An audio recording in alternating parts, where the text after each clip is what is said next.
સમાચાર અમરેલીથી અમરેલીના ચાંદગઢ નજીક ટ્રેકર પર સિંહણે હુમલો કર્યો છે। ફોરેસ્ટ ટ્રેકર પર સિંહણે કામગીરી દરમિયાન હુમલો કર્યો છે।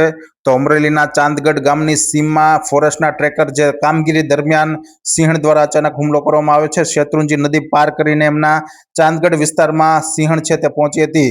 સ્કેનિંગ દરમિયાન અચાનક સિંહણે હુમલો કરતા ઈજાગ્રસ્તને હાલ તો ખાનગી હોસ્પિટલમાં સારવારમાં ખસેડવામાં આવ્યા છે।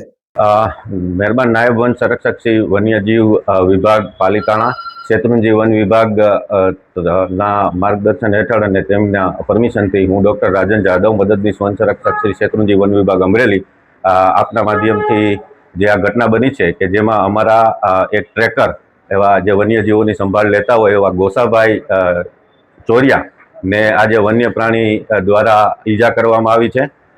તેમની ટીમ 3 ટ્રેકરોની ટીમ આજે વન્ય પ્રાણી સંરક્ષણની રૂટીન કામગીરીમાં હતા।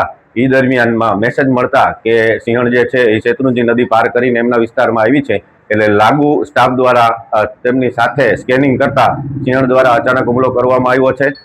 આપના માધ્યમથી હું જણાવવા માંગુ છું કે અત્યારે એમની તબિયત સારી છે અને કુદરત અને ભગવાનની દયાથી એમને એટલું લાગ્યું નથી।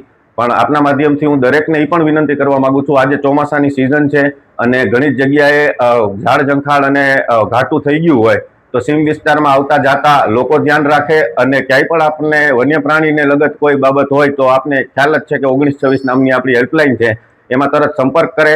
વન્યજીવ સંરક્ષણમાં હંમેશા શેત્રુંજી વન વિભાગ સિંહો સાથે કામ કરે છે અને આ ચોમાસાની સિઝન દરમિયાન ઘાટો વિસ્તાર હોવાથી અને ટ્રેકિંગ દરમિયાનમાં આ બનાવ બન્યો છે અને અત્યારે સારું હોય અને વન્ય પ્રાણી માદા પણ લોકેશનમાં હોય આગળની કામગીરી સત્વરે વિભાગ દ્વારા